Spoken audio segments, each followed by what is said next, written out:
Welcome to the first Spirit Forged regional final. This is Draven versus Fiora. Over 500 players competed at the first regional event for Spirit Forged. Best of prizing was available, so both these players have already secured their best of Draven and best of Fiora. Undoubtedly, Draven is the favourite. We can see the deck lists here, and thanks to the channel sponsor Card Market. The Draven list is pretty interesting, but let's focus on Fiora as it's a little bit more unorthodox. One thing I would point out here, only 2 copies of Punch First. I think that most people are going to be playing 3 copies of this card moving forward. There's also a single copy of Salvage in the deck, which shows you how relevant gear removal can be. Sideboards are available. It is a best of 3 tournament the whole way through. But the Fiora deck is looking to make units mighty and draw cards. Particularly important to this deck's success is the Fiora Chosen Champion, this yellow Fiora here, that is new to Spirit Forged, 3 energy and 3 might, and you can pay a yellow power to make your cards ready when they come in. First Mate, of course, does a lot of readying abilities as well. So it's going to be quite a fascinating battle here.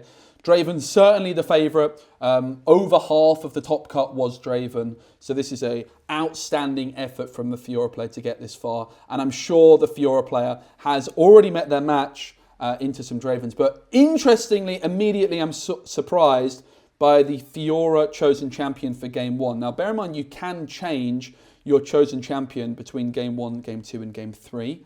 And it's actually the set 1 Fiora that's the option. We're going to see Reaver's Row as the first battlefield for Draven. When you defend here, you may move a friendly unit to base.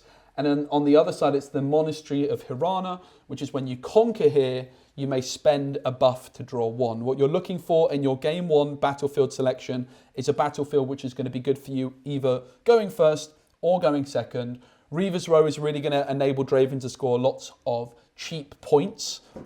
Just score a point in a non-committal way and then return to base and then get ready for a big push. And then the Monastery is just giving the Fiora quite a bit of draw. But yeah, really fascinating to actually see this 4-cost Fiora victorious as the Chosen Champion. Often you're going to see Fiora worthy, and I would imagine as this final goes on, we might actually see the Fiora player mix and match which Chosen Champion they go for based off if they're going first or second. If you're going second, this Fiora victorious costing 4 is a nice option on your second turn. But if you're going first, guaranteed access to Fiora worthy sounds really tempting on your very first turn. And what we might even see with the sideboard strategy is removing some of those 2 drops when you know that you're going second. So the die roll comes through. I didn't actually see who won it, but we'll find out soon enough, and both players are going to draw their 4 cards. Those are some nice Riftbound style sleeves. I wouldn't mind a little bit of that in my life. So Fiora's got some really powerful things, in particular Punch First as a new combat trick. The legend itself is pretty strong. You can channel a rune whenever one of your characters becomes mighty, but I think the Chosen Champion is a particularly compelling reason to play this, which is why I was so surprised by the Fiora victorious. But to be fair, that's also a really good Chosen Champion. Of course, it was a set 1 card, but you couldn't play it as a Chosen Champion elsewhere. And immediately a really nice opening hand. There's only 6 2-drops in this deck for the Fiora player, at least 2-drop units. So already having access to 2 of them is interesting. The decision here is, do you keep both? Do you want to go wide, or do you just want to play 1 2-drop on your first turn, and then on your second turn maybe play your Fiora Chosen Champion? And they're actually going to keep both 2-drops, which makes a lot of sense to me. You want to be applying quite a lot of pressure in Riftbound, and one way of doing that is going wide. If you go wide, you can commit and score battlefield points without committing as much as you otherwise might have to. On the other side, Draven with 2 Noxus Hopefuls in hands. By the way, shout out to the production quality of this event. Being able to see mulligans is so brilliant. Really, really happy to see that. It looks like the Draven player either hasn't mulliganed yet or is still waiting to decide. Of course, this Draven Chosen Champion is also brilliant because it's going to be able to come down on your second turn every time. That's something we saw a lot at this tournament, is Chosen Champions, which cost 4 or less, or even 5 or less in the case of Aurelia, that don't have a power cost, seem to be extremely popular in this format. It gives you a game plan and some consistency. Unsung Hero kicks things off in the base. Fiora, this has a death knell ability, so when it's destroyed, if it's mighty, draw 2. And we did see that Pit rookie kept in hand as well. The Pit Rookie, when you play me, buff another friendly unit. So we might see that Pit Rookie on turn 2, buffing up the Unsung Hero, and then making use of the Monastery. And it's not the best opening for Draven. It's a gear on turn number 1. Now imagine an Akshan in this spot. Akshan is not in this Fiora deck, but Akshan is this 4-cost unit, which you can pay 2 orange power and steal one of your opponent's gear. So we do see the Unsung Hero scoring the first point of this final, moving into Reaver's Row. You would imagine the Draven player would much have preferred something like a Pouty Pora or a Treasure Hunter on their first turn.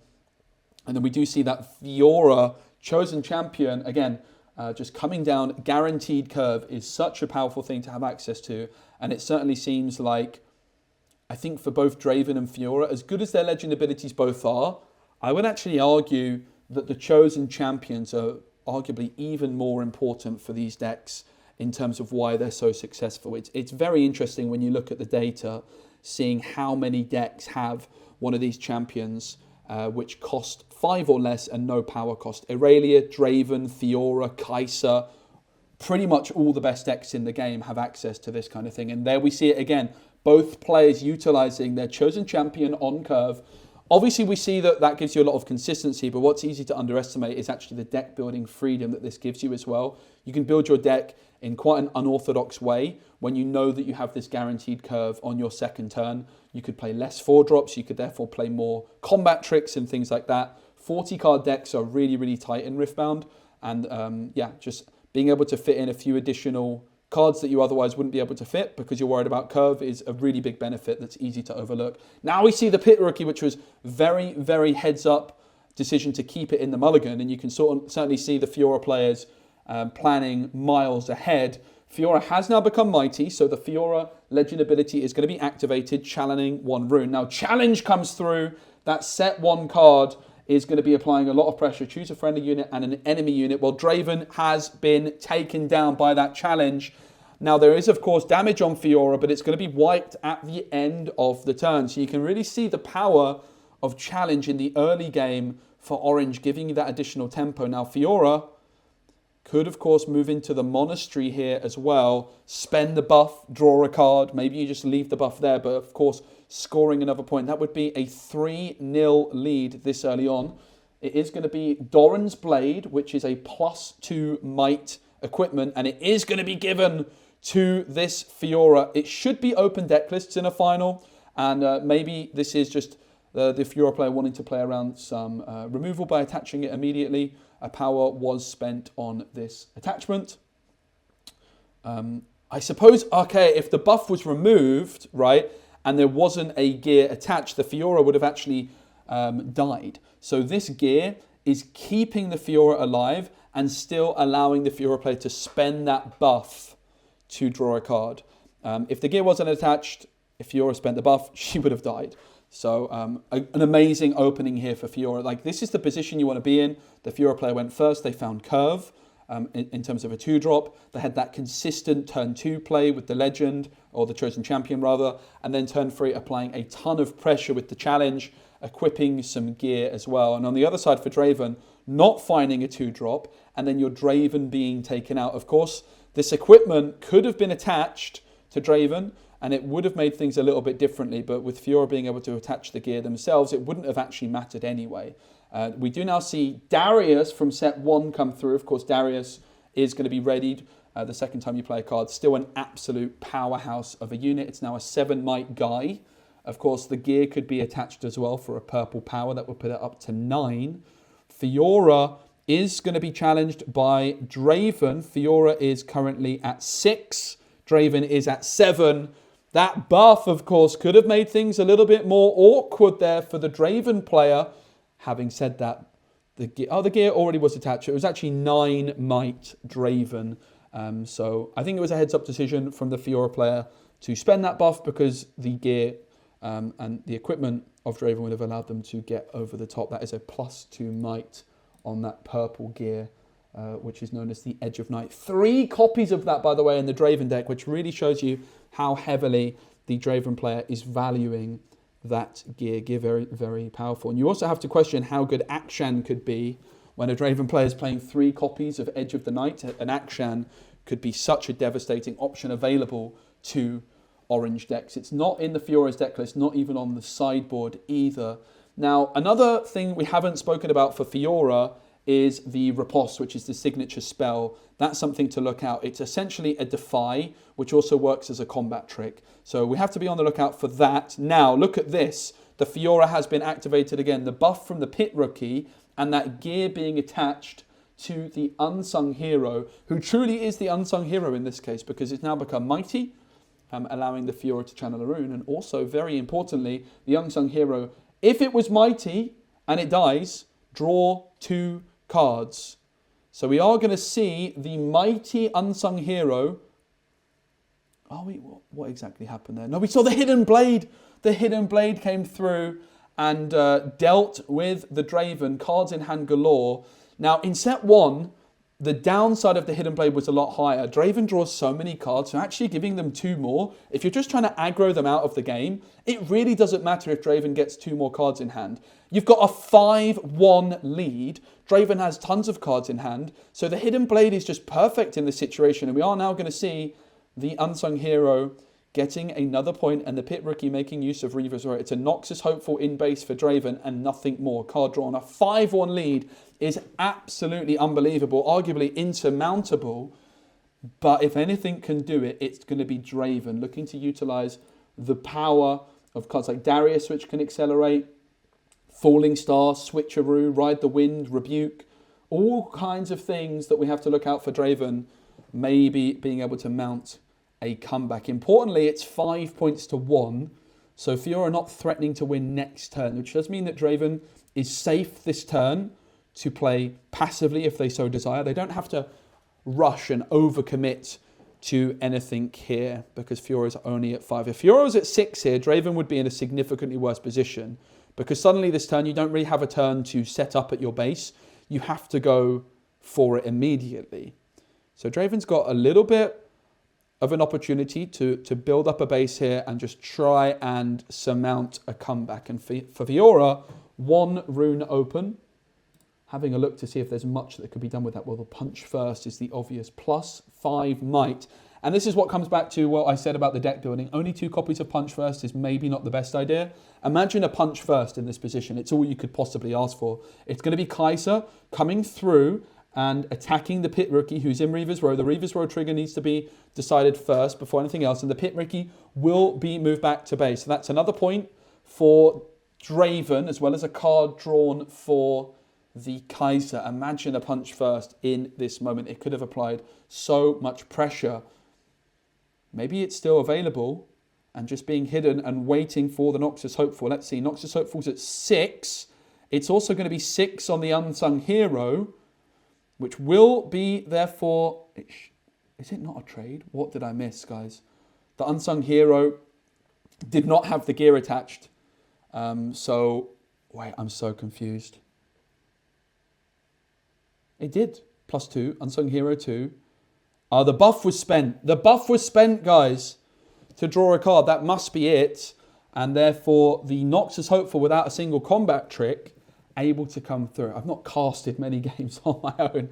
I'm certainly looking to get better at casting Riftbound, but I hope you guys are enjoying it. Give the video a like if you are. I would love to cast more Riftbound. Casting card games is my biggest passion. And it's a fascinating turn. Again, imagine a punch first in that position. It probably would have sealed the deal for Fiora.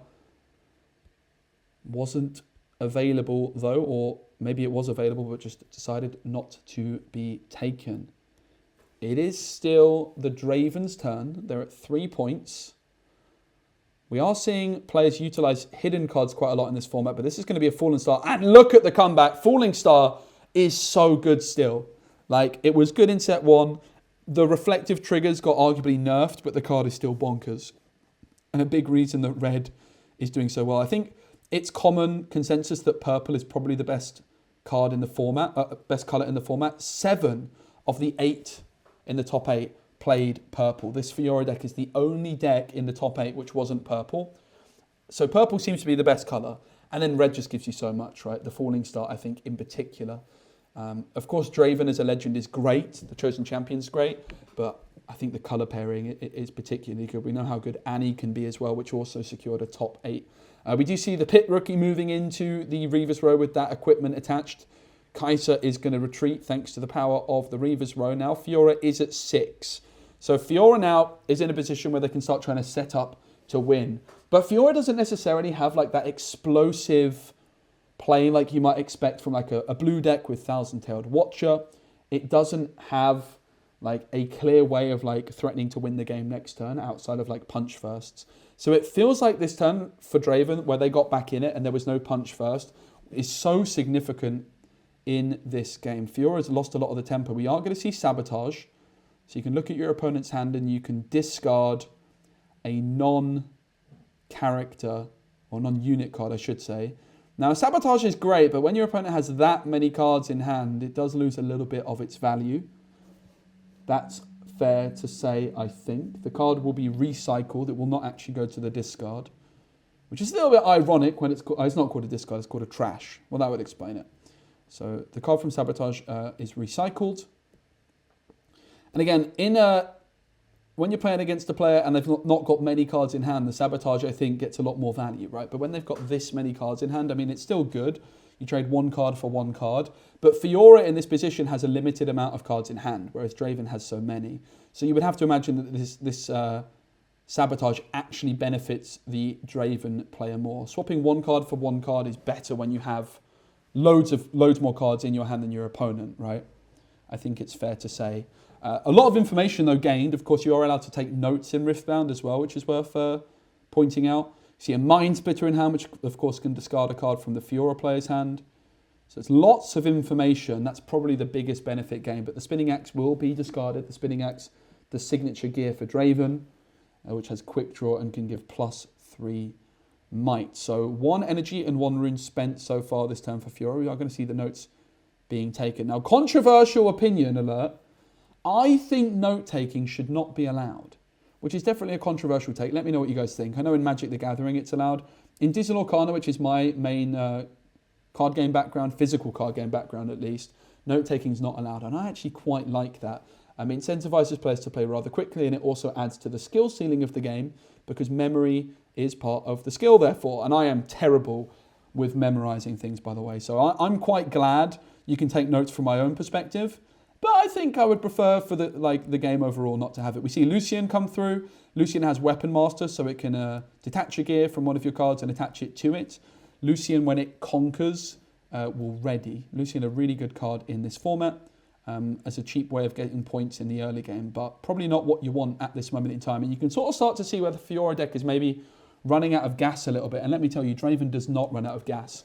So it seems like the strategy for Fiora to win this one is just be quite aggressive, gain some early tempo with that challenge, and close the game out.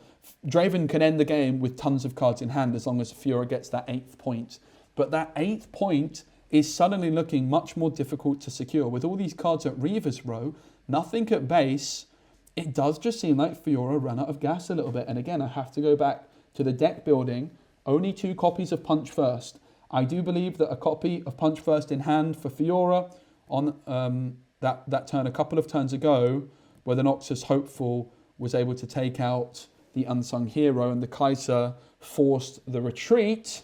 I do feel like that might have been the key turn in this game where Fiora just lost that little bit of tempo and they might struggle to regain it against the Falling Star and other combat tricks for red that they have available. But it is now back over onto Draven. They've got the Noxus Hopeful chilling at the Monastery. They've got the Kai'Sa at the base. Again, Fiora could win next turn, but if you're Draven, I don't think you're too concerned because there's not that many movement tools available in this Fiora deck. The main one would be First Mate. You have to be wary of First Mate readying something. Nothing's going to be able to come in accelerated, though, that I can see. So it's certainly the First Mate is the threat. Also the Fiora Worthy, that 3-cost Fiora that I was expecting might be the Chosen Champion, can also ready cards when they become mighty. So there's a couple of things that you need to be worried about if you're Draven. in terms of losing the game next turn. So that's what they're doing here. They're sort of making sure, okay, how do I make sure I don't lose the game next turn? Like, what are the ways I actually lose the game next turn? And how can I basically make sure I don't lose the game next turn while also applying as much pressure as possible? And also just doing calculations at this point. It's like, okay, can I even lose next turn? What is the possible combination of cards which would enable me to lose next turn? The other thing for the Draven player here that's important context is they're only at 4 points and they've already scored the Monastery this turn. So even if Kaiser was able to score the point here in Reaver's Row, it might not actually be of that much benefit. And honestly, the Reaver's Row trigger might be to the advantage of the Fiora player. You move Kaiser in, you give the Fiora player the opportunity to move one of these cards back to the base, which might actually suit them in a way. So while I think that Fiora's lost a lot of steam, Draven is still being asked all the questions, and Fiora is kind of in a position, because they're threatening to win next turn, where they're making Draven answer all the questions, and they can just sort of wait to see where the commitment goes.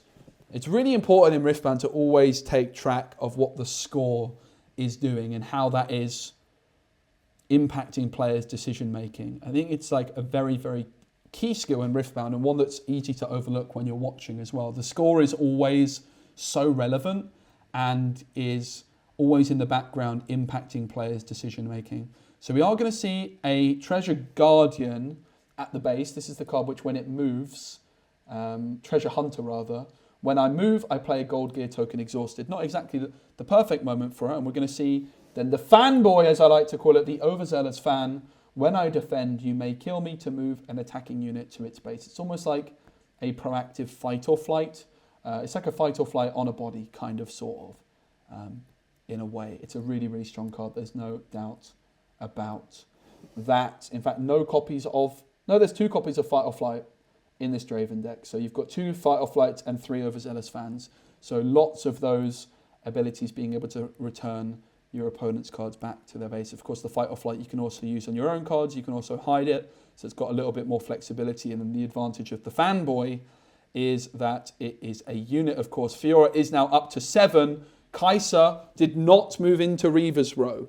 So here's the big question. Does Fiora have anything they can do to win this turn? Well, judging by this play, this is a set brawler. When I'm played and when I conquer, buff me. And you can also spend my buff and give me +4 might this turn. Well, the Fiora game plan here is not to try and score the Monastery this turn, but it is just hold, hold, hold. That is the game plan now for Fiora. And a punch first would certainly go an awfully long way to help to secure such a win. 4 runes still open. So a rather simple turn for Fiora. And again, they're the one that's asking the questions of Draven here. Draven's going to score their 5th point. If they can score Draven here to the left, Reaver's Row, they will be able to win next turn potentially. So it might all come down to this turn. Fiora is pretty much all in on Reaver's Row, just looking to hold. Draven with an abundance of runes available. Let's remember, Fiora does have a lot of intel on what cards are in hand, but there's been a couple more cards drawn since then, and also when you've got cards like Stacked Deck, who really knows what might be found at a later point. There's 6 might in the Monastery currently for Draven, which isn't exactly doing a lot. You would imagine those cards might be staying there at least until they've made some other decisions. You can sort of see how the combat goes in Reaver's Row and then decide what you're going to be doing with the Noxus Hopeful and the Fanboy, because moving them to the base right now doesn't really make much sense. You may as well get some more information about everything else that's going on first. So if we're looking at how much might is over there in the Reaver's Row, you've got the Pit Rookie at 2, Fiora at 4, that's a total of 6. You've got Lucian at 3, bringing us up to 9. There's also that Gear bringing us up to 11. And then the Set Brawler is at 4, which brings us to 15, but it's buffed, which brings us up to a grand total of 16. Having said that, with the Set Brawler, spending the buff would give you +4 on the set, which would bring us up to 19. So it's 19 to beat before any combat tricks, assuming that the set brawler will remove the buff to give it +4 might. 19 to beat. Well, that's 5 to begin with. Switcheroo! Oh my days! The 2 purple energy being... Oh, 2 purple power and 2 energy cost. Switcheroo swaps the might of 2 cards at this battlefield. So you would certainly imagine it's going to be the treasure hunter utilizing that 1 power. One might seems bad, right? Well, 1 might with Switcheroo is like the perfect amount. And then, of course, going to be targeting the biggest card on the other side, which is it's actually either Set or Fiora at this moment in time. They're both at 4 because you don't swap the buffs, you don't swap the gear changes either. So we are going to see a 5 might. Oh, we are. Okay, interesting. So turns out I was wrong and I've been playing wrong. It seems as though +4. I'm a bit confused why it's +4.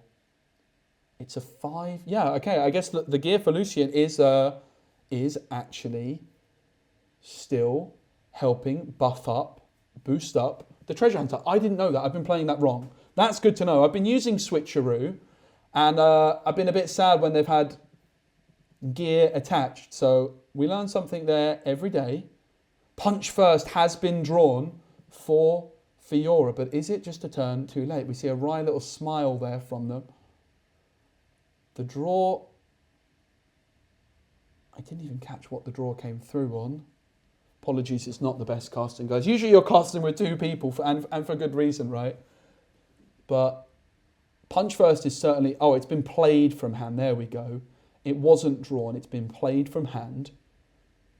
Again, this Punch First maybe could have just been utilised a little bit earlier, I wonder. I mean, the big question is if they had it, but you've also just got to go back to the deck builder. You can see why I'm quite adamant that you want 3 copies of Punch First. If you only play 2, you're going to be more worried about using it as well, right? Whereas if you've got the 3rd in the deck, you might feel a little bit safer to just slam it when you need it. But you can see how much of a key card it is here. So the Switcheroo definitely applied a lot of pressure. There's 9 points here for Draven.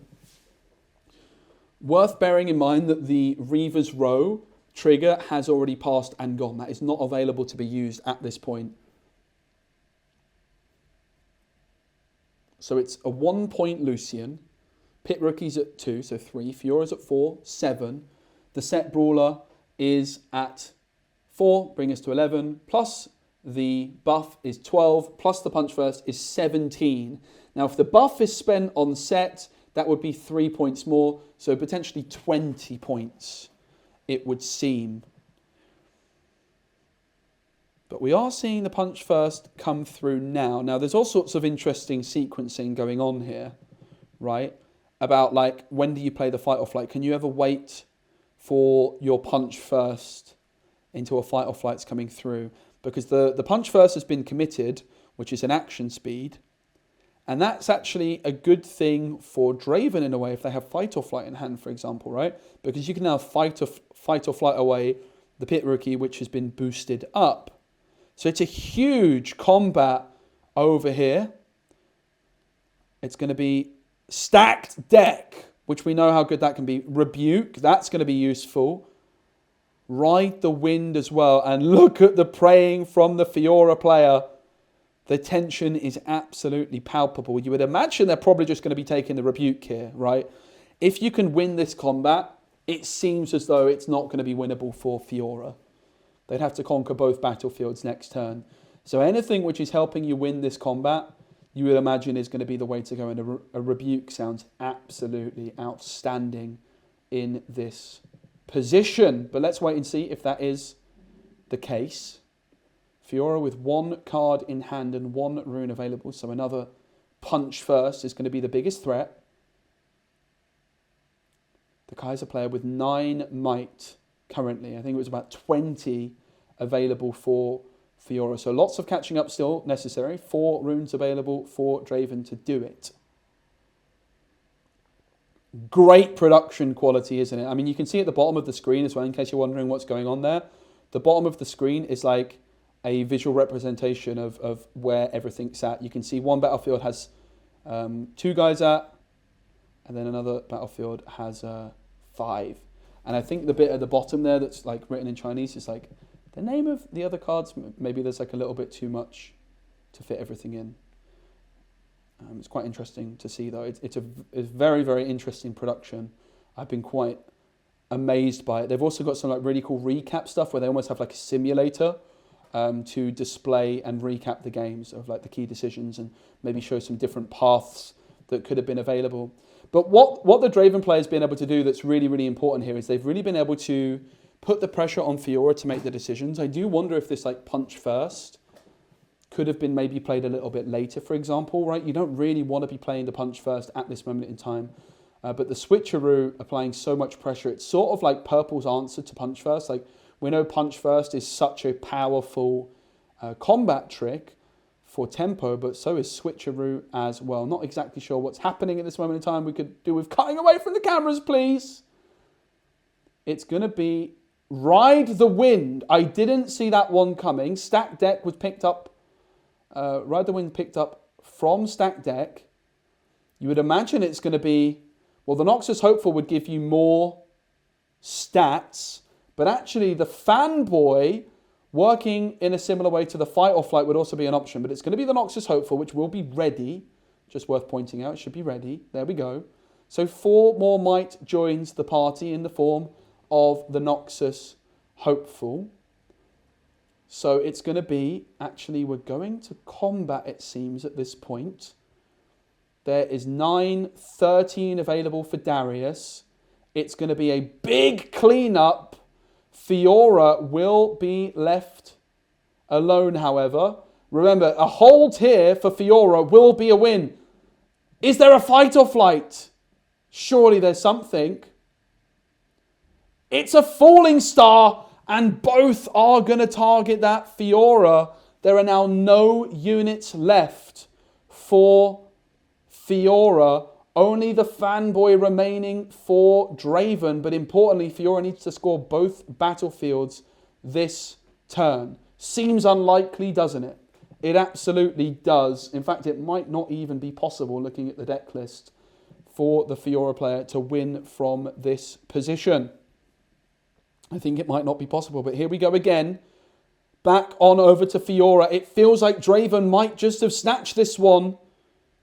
2 runes channeled, 1 card drawn. There's 2 cards in hand. It's a challenge, which isn't doing much. Is there a unit?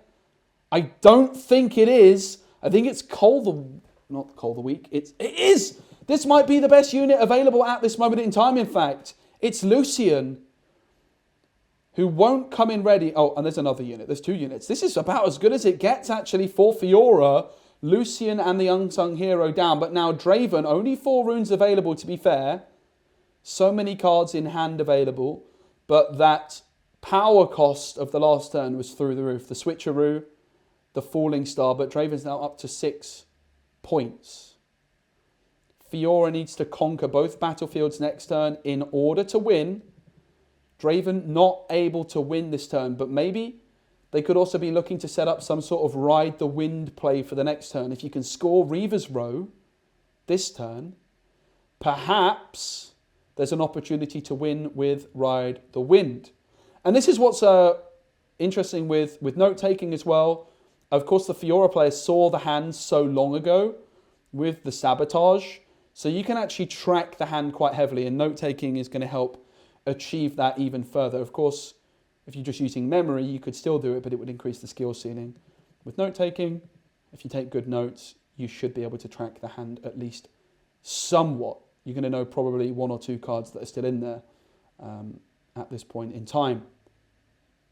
4 runes available, 1 gold gear as well for the Draven player. What is it going to be?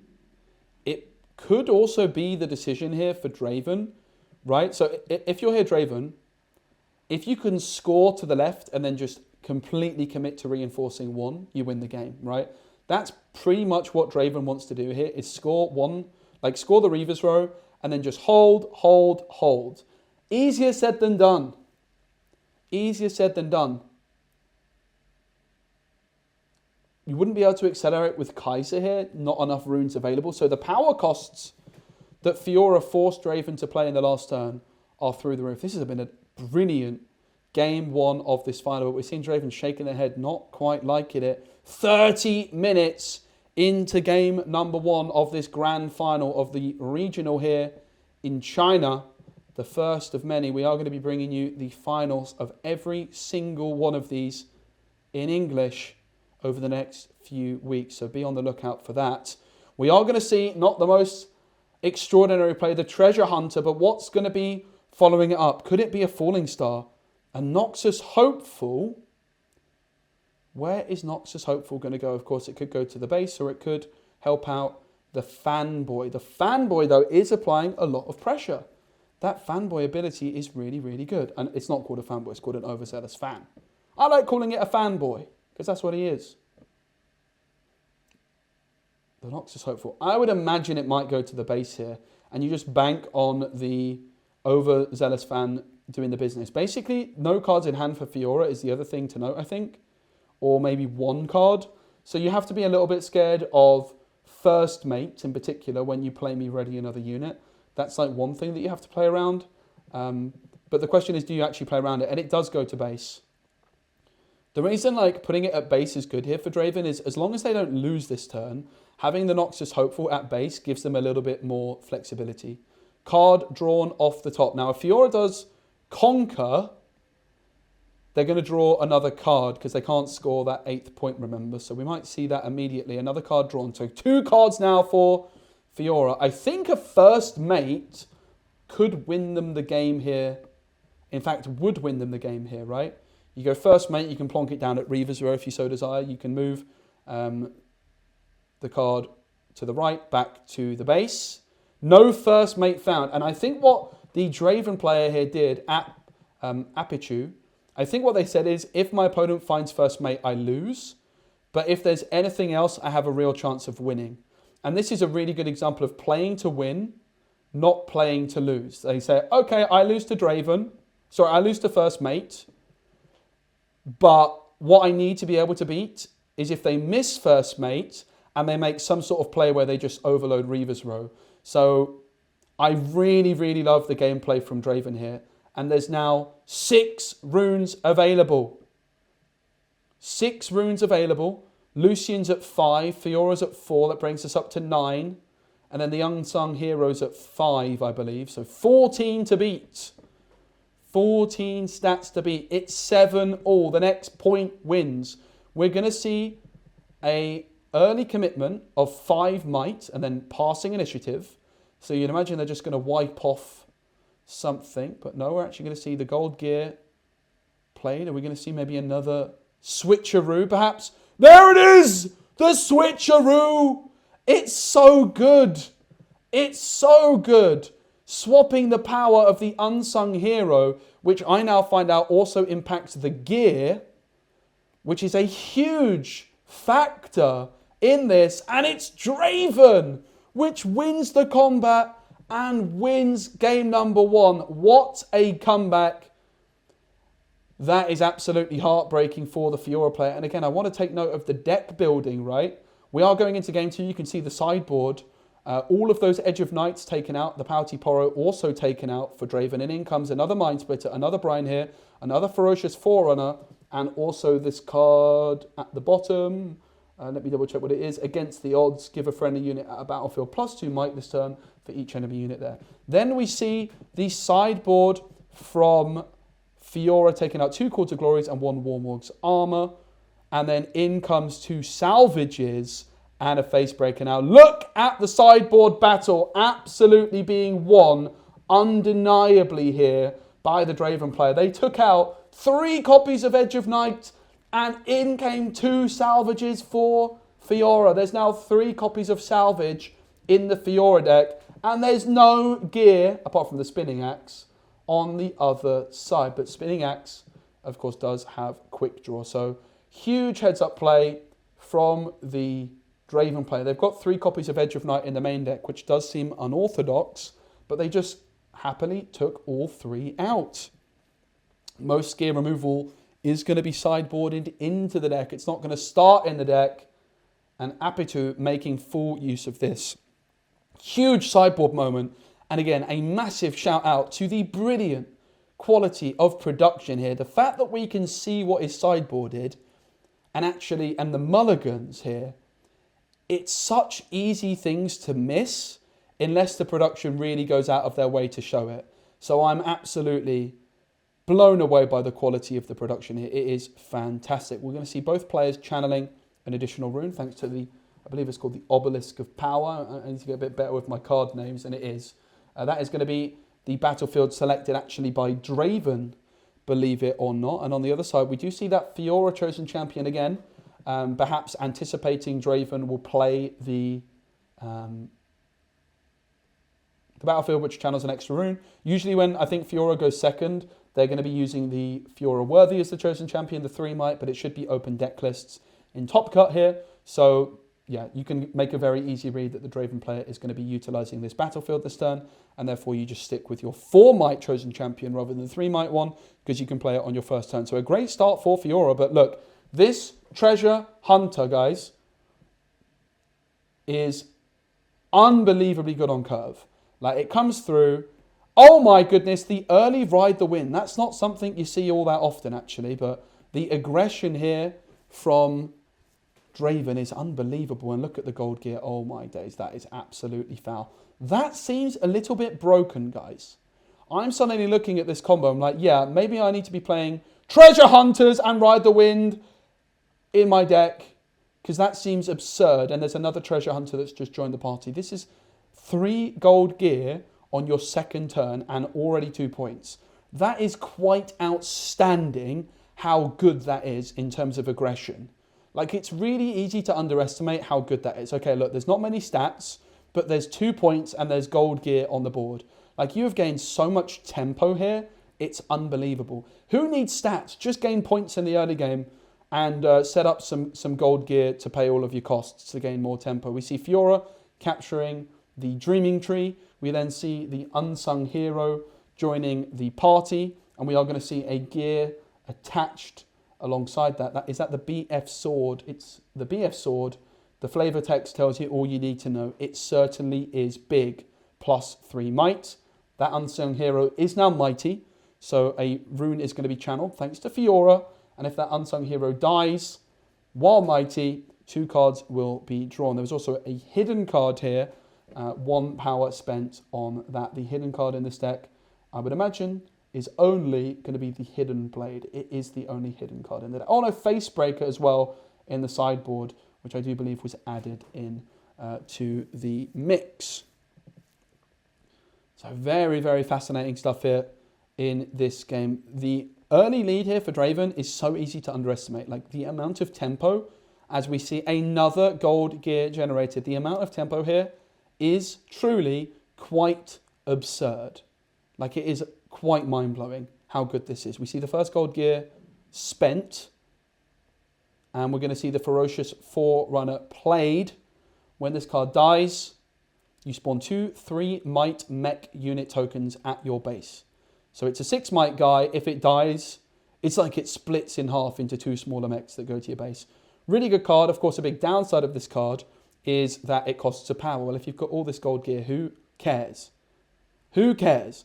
Draven is popping off in a big, big way here. These early point generation and the Treasure Hunters is absurd. This is honestly ridiculous. The gold gear is so good. And this is why we're seeing so many people play purple. If you actually look at what's just happened here, we are just seeing purple pop off. The Treasure Hunter seems like one of the best 2-drops in the game. Ride the Wind, we know how good it is. Not to mention cards like Stacked Deck, Fight or Flight. It's just outstanding how good this purple colour is. I mean, one of the weaknesses, I think, of purple in set 1 was the 2-drops weren't all that good. You have Travelling Merchant, and outside of that, they were maybe a little bit lackluster. Like, they had the worst Poro in the form of the Mystic Poro. But now the card pool's doubled, and purple have been given more 2-drops. You've got the Overzealous Fan, you've got the Treasure Hunter this deck. This Draven deck's also playing Tide Turner, 2 copies of that, which is another 2-drop I really like from set 1. But now you've got so many good options in purple. Like, what's the weakness of purple, really? I don't think that there is one. It can just do everything. It really, really can. And any weaknesses that it might have, Maybe it might struggle with like actual removal. You have pseudo removal, but it might struggle with actual removal. Well, just pair it with red, right? And have falling stars. And you're good to go. We do see the Hidden Blade sacrificing the Unsung Hero, drawing 4 cards total. That's a lot of cards. 2 cards off the Unsung Hero, 2 cards off the Hidden Blade, and the BF Sword will go back to base. There is still a hidden card supporting Fiora, or I guess that's a new hidden card. Unless the Hidden Blade was played from hand. I didn't quite catch that, my apologies. I was reading card text on my second monitor. But it's 3 points to 2. Draven very much in the lead. Look at the crowd there. Really, really enjoying it. It was an awesome event. It really was fun to watch. I'm definitely going to be covering more of the games from earlier on in the tournament as well, looking at some spicy deck lists. So if you guys are interested in seeing any decks in particular, please do let me know. We do see Lucian come through. It does have Weapon Master, so you can attach that BF gear for 1 power less. And it is now Mighty, so Fiora is going to be exerted. And a channeled Rune. Back on over to Draven with the Ferocious Forerunner and the 2 Treasure Hunters. More points. And look, the Treasure Hunters are treasure hunting. This has been the Treasure Hunter show. So, full disclosure, guys, I actually did watch Game 2 of this final already. I hadn't watched Game 1. And when watching Game 2 of this final, I said, okay, Treasure Hunter might be the best card in the game. Just based off this. It is absolutely absurd. And honestly, I joined this final sort of halfway through in Game 2. This Ride the Wind Treasure Hunter opener is absurd. Okay, you spend a power, but you get that power back in a delayed sense with the rune, with the gold gear, and you just score that additional point, and you move your Treasure Hunter to safety. You gain 2 gold gear from that and a point. It's so good. Tide Turner, not on the Treasure Hunter, but instead on the Ferocious Forerunner, and this is the power of the Tide Turner. Tide Turner, so easy to underestimate. This Tide Turner essentially just gave ganking, right? That's essentially what happened here. It essentially just gave ganking to the Ferocious Forerunner, which now can come through. But it is the Face Breaker hidden from the sideboard. Great sideboard work there from the Fiora player, making use of the hidden Face Breaker. That is going to stun both Fiora and Ferocious Forerunner, which basically means both players had 0 might this turn. So the Ferocious Forerunner will just be returning to base. So yeah, the Tide Turner essentially gave ganking to the Ferocious Forerunner here. And it's worth noting that there is a new card in set 2 which gives ganking. It was actually the card I revealed, the Gem Jammer. 2 energy, 2 might in red. But the Tide Turner can sort of have a similar effect by just swapping, moving that card to base, and then they move in, while also having a bit more flexibility, right? The Tide Turner can be hidden, and the Tide Turner can be utilized for other little tricks, like moving your Treasure Hunter and scoring another, getting another gold gear. So Tide Turner continuing to dominate. And Darius now are going to come through. It's the second card played this turn. 7 might. No power needed to be spent because of the gold gear, but the Hidden Blade will clean up Darius, and that's a big moment for Fiora to gain back some tempo. More cards being added to Draven's hand, but they have all kinds of cards already available. And if you look at this final, guys, actually, the Draven Legend hasn't really done all that much, I think it's fair to say. I think it's really easy to overestimate how good the Draven ability is. It's more so the card pool, the Chosen Champion. I think Annie's got to be really good in this format as well. That is the most insane 2-drop value I think we've ever seen in Riftbound history. I've got to say, when you also consider that Switcheroo is a purple card, right? And it benefits actually from having a 1 might character. These Treasure Hunters, unbelievable. Worth noting, only 2 copies of the Treasure Hunter in this deck, but both were found by the Draven player. Also, there's 2 Ride the Winds in the main deck, 1 on the sideboard. We didn't see that Ride the Wind sideboarded in though. Lucian's going to take out the Tide Turner here, and it will ready itself and also score a point, of course. So Lucian, whenever it conquers, or the first time you conquer each turn with it, you can ready it. And what you're often going to see with this Lucian is conquer, return to base. The problem with that sort of strategy of conquering, return to base is Draven is very much ahead at this point, right? It's 4 all, but Draven is going to be able to get to 6 first. And that means they're going to be able to get to 8 first as well. So Fiora's in a bit of a delicate position here where they're setting up their base, but they kind of need to stop their opponent scoring a point next turn.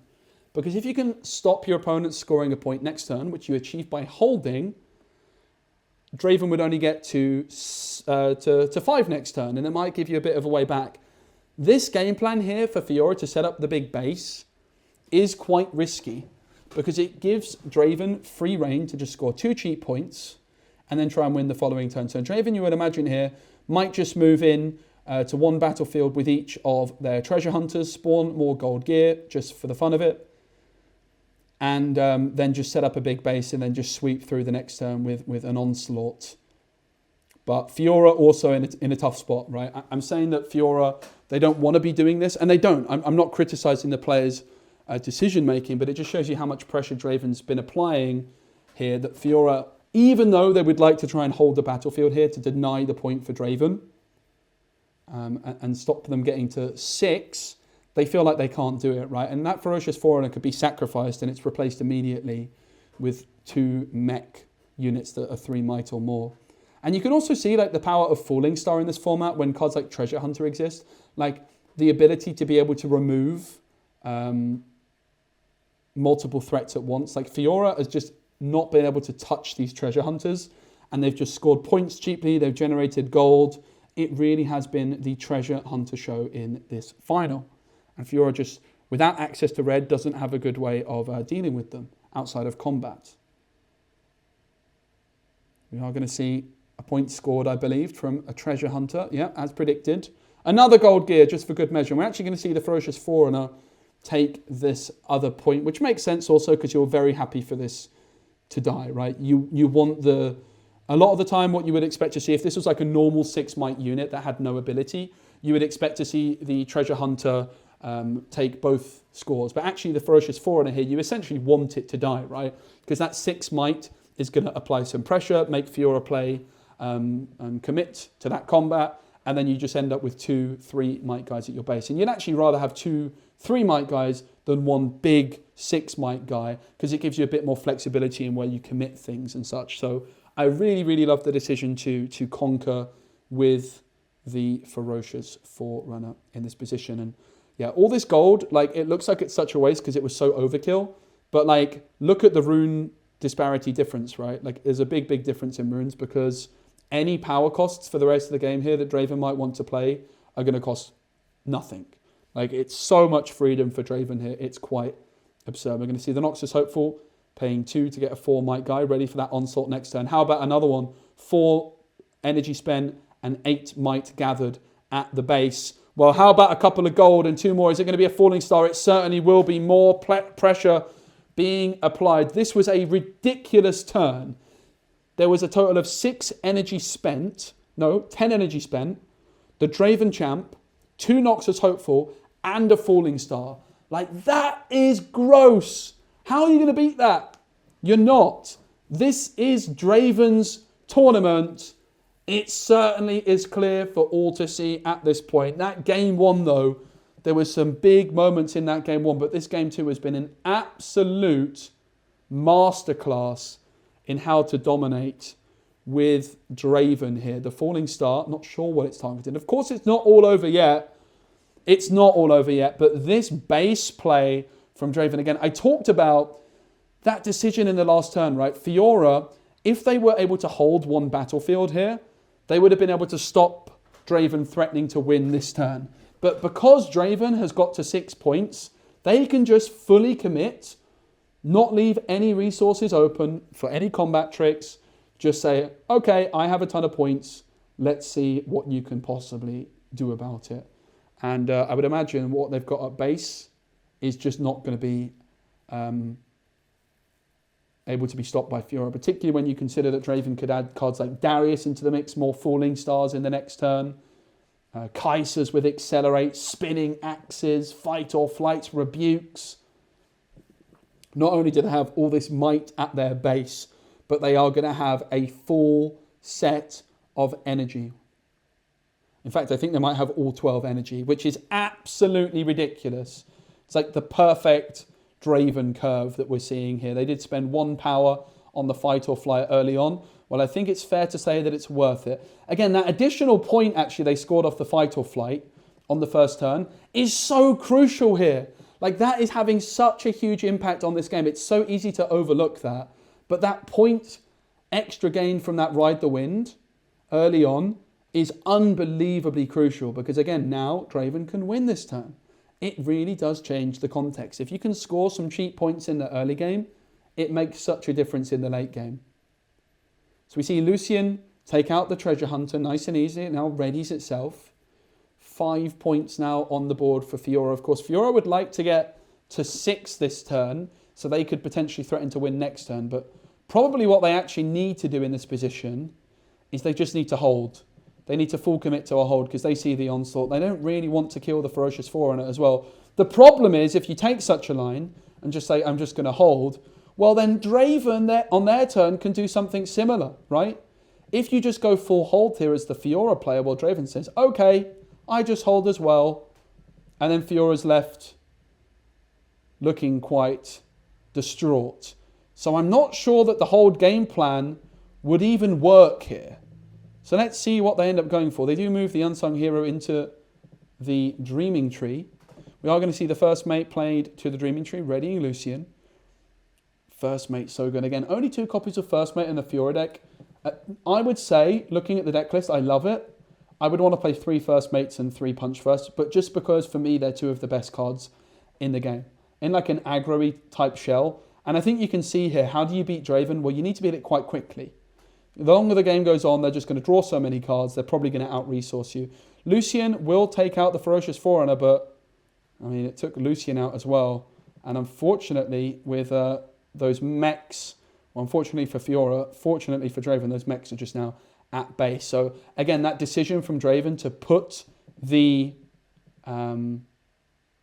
Ferocious Forerunner in the base instead of the Treasure Hunter was such a great call. Now, it looks like Fiora is going to try and get that 6th point. I think they have to do this, but it looks terrible. It doesn't really look like they've got much of a chance. The pressure Draven applied, again, that 2nd point that they gained on their 2nd turn by surprise with the Ride the Wind, absolutely having an unbelievably huge impact on this game. So easy to underestimate the significance of that play. I'm immediately looking at Ride the Wind and I'm like, maybe I need to be playing Ride the Wind on my 2nd turn more often. That's not a play that I've done very often myself at all. Really, really amazing to see. And again, you've got to give credit to the Draven's deck building. We've seen the value of so many of their cards. Ferocious Forerunner, Treasure Hunter, Ride the Wind, Tide Turner. And you might say, yeah, well, Joe Curley, you silly commentator, obviously those cards are good. But guys, there's so many good cards now in Riftbound, in set 2. It's so hard to find room for everything. Even the Edge of the Knights that we saw in game 1, right, that they had in their main deck, and they sort of tricked Fiora into playing gear removal in their main deck with the salvage. Absolutely extraordinary stuff from Draven. Fiora is going to fully commit to the base, or the battlefield, I should say, with the +3 from the sword. But I don't see a world that Draven doesn't win on this turn, because we've got 5 might to the left. Now, there are 4 runes open for Fiora, but there's 12 runes available for Draven. That's a lot of runes. Oh my days, Brian here, Thundersong comes through. That's absurd. When you play me, opponents can't play cards this turn. Now, you can react to that. So you could reveal a hidden card, for example. Right now, you could react to a hidden card. Punch First is not a reaction, so Punch First not available. Brian here, Thundersong might have just sealed the deal here. Absolutely outstanding. Brian here, no cards played. Again, you can react before the Brian here ability goes through with reaction speed. So you could flip the hidden card, but it's probably, well, it's guaranteed, in fact, to be a hidden blade. And because it's open deck list, that's also known by the Draven player, because the only other hidden card in the deck is Facebreaker, and there's only 1 copy in the sideboard, and that has already been played.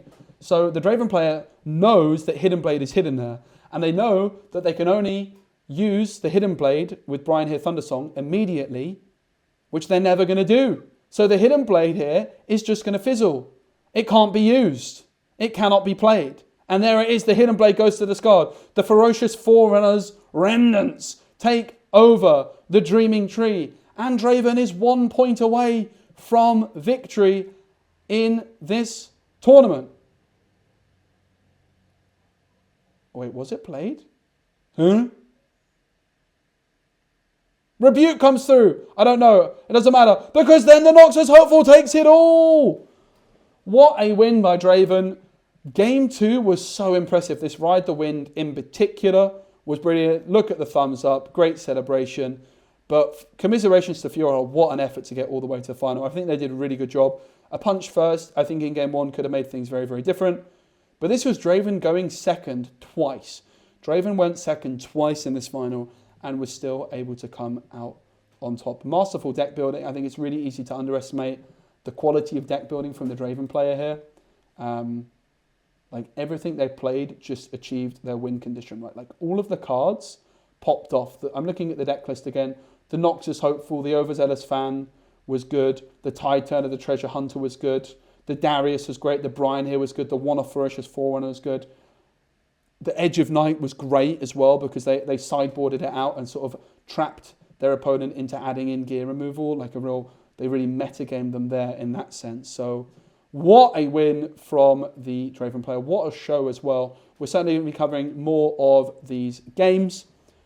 Maybe we get some guest casters on for some of the future episodes as well. And there's more Chinese regional events for Spirit Forge happening over the next few weeks as well. So all kinds of Riftbound Spirit Forge content coming your way.